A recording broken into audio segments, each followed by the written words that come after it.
राजस्थान में सीमित जल संसाधन होने के कारण कृषि उत्पादन पूर्णतः मानसून पर निर्भर है।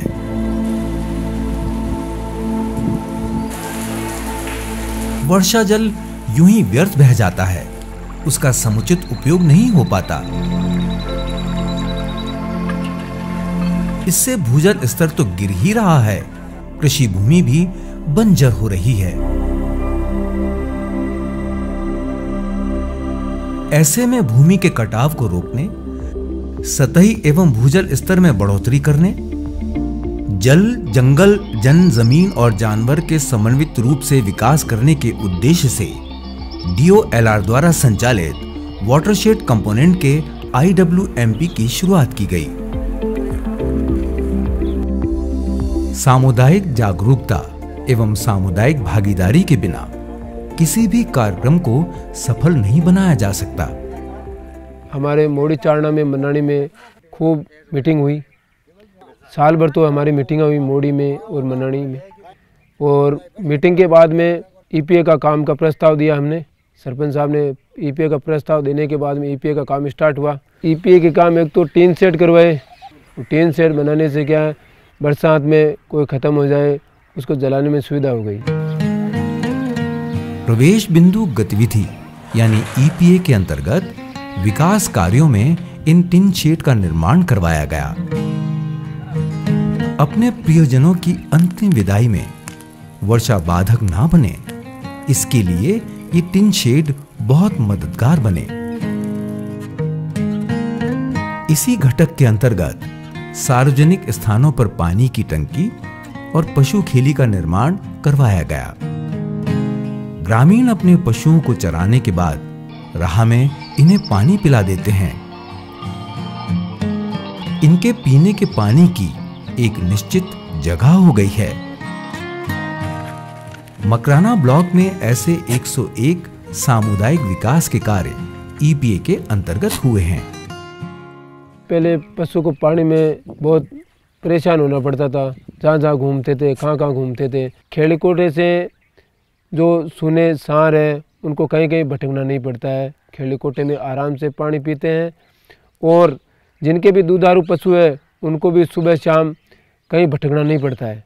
वो आराम से सुबह जाते हैं, वहाँ खेड़ी कोटा है, पानी की सुविधा है, वहाँ मिल जाते हैं। और उनके गुआड़ होते हैं, उनको भी पानी पीने में सुविधा हो गई है। उसके बाद में हम टाँके की DPR तैयार की, किस किस के टाँका बनाना है। टेंडर करने के बाद में ये टाँकों का काम स्टार्ट कर दिया।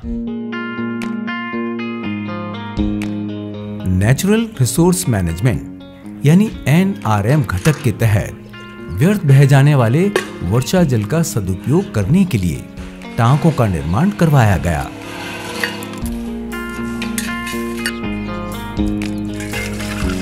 घरेलू कार्यों और पीने के पानी के लिए परेशान होने वाले ग्रामीणों को अब ये सहज ही उपलब्ध होने लग गया है।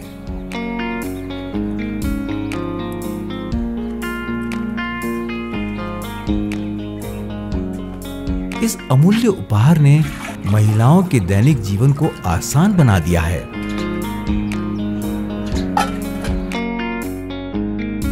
संपूर्ण पंचायत समिति में इस घटक के अंतर्गत 1265 कार्य हुए हैं।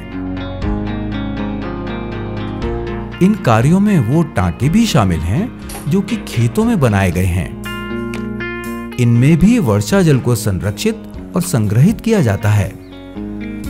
कृषक को अब पीने के लिए मीठा पानी उपलब्ध होने लग गया है, वो भी खेत पर ही।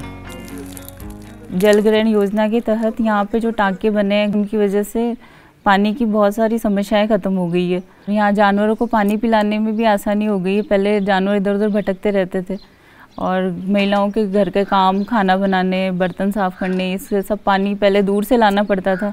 अब टाँकों की वजह से पानी की महिलाओं का भी बहुत सारा समय बचने लग गया है। यहाँ पर TDS और फ्लोराइड बहुत ज़्यादा है पानी में। इसकी वजह से बारिश की पानी मीठा पानी है, इसकी वजह से ये बीमारियाँ होने का भी खतरा कम है। जो भी टाँके बने हैं उनमें ST/SC से 5% और जनरल से 10% पैसे की लागत आती है। उसके अलावा सारा जो खर्चा होता है वो जल ग्रहण योजना के तहत ही आता है। गांवों का संपूर्ण विकास तभी संभव है जब आधी आबादी यानी महिलाओं को मुख्य धारा से जोड़ा जाए। ऐसे में महिलाओं को आत्मनिर्भर बनाने के लिए जीविकोपार्जन घटक के तहत इनके स्वयं सहायता समूह बनाए गए। इन महिलाओं को छोटी छोटी बचत करना बताया गया, जिससे वो स्वयं का खर्चा चला सकें। साथ ही इन्हें निजी व्यवसाय शुरू करने के लिए आर्थिक सहायता भी दी गई। आज ये महिलाएं नियमित रूप से इकट्ठा होती हैं, साथ मिलकर काम करती हैं और एक दूसरे के सुख दुख भी बांटती हैं। ब्लॉक में 87 स्वयं सहायता समूह की महिलाएं आज आत्म स्वावलंबन का जीवन जी रही हैं। घर घर जाकर के औरतों को ऐसे समझाया कि औरतें घर में पूरे दिन ऐसे बैठी रही है, सुबह रोटी सब्जी बना लेती है, शाम को पूरे दिन ऐसे बैठी रहती है। राजपूतों में एक कमाए हुए 10 खाने वाले हैं, बूंद बूंद से घड़ा भरता है। जैसे सब्जी के लिए घर में पैसे आते हैं, औरतों के पास होते हैं, उसमें से 2 रुपये रोज़ की बचत करेगी ना औरत, तो 50 रुपये तो आराम से कर सकती है। तो 50 रुपये हर औरत से 50-50 रुपये लेकर के जय दुर्गे माँ के समूह के नाम से हमने समूह बनाया है ना। तो 50-50 रुपये हर महीने हर औरत से लेना, उसका लेन देन करना। और औरतें सिलाई का काम करती है और आपस में वो पैसा इकट्ठा कर लेते हैं, आपस में हम ही लेन देन करके आपस में बांट लेते हैं। किसी को जरूरत होती है उस औरत को दे देते हैं। स्वयं का निजी व्यवसाय शुरू करने और युवाओं का पलायन रोकने के लिए इन्हें भी आर्थिक सहायता दी गई। ऐसे 67 ग्रामीणों को इससे लाभान्वित किया गया। पहले मैं छोटी दुकान कर रखी थी मैंने, और उसके बाद में मेरा भाई पंचायत में लगा हुआ है जलग्रहण में। उसने बताया कि ऐसा लोन वगैरह कुछ मिलता है, गवर्नमेंट देती है, उससे आप अपना बिजनेस बढ़ा लो। तो मैंने उनकी मदद से वो लोन लिया था। केस मिला था मेरे को 25,000 रुपये नगद, और उससे मैंने किराना बढ़ाया, जैसे आटा, लून, मिर्ची, गेहूँ वगैरह, गुड़ वगैरह होलसेल में बना लिया था मैंने। और वो लोन भी मैंने चुका दिया वापस 2 किस्तों में साल भर के अंदर। और भविष्य में उसको आगे भी बढ़ाना चाहता हूँ, जैसे कुछ ये स्टेशनरी का सामान, कुछ फोटो स्टेट, ये कुछ आगे भी और भी बढ़ाना चाहता हूँ। कार्यक्रम में हुए कार्यों ने प्रकृति को तो सहेजा ही, पशुधन, जानवर, खेतीहर जमीन और जंगलों को भी नई सुबह की लालिमा से भर दिया है।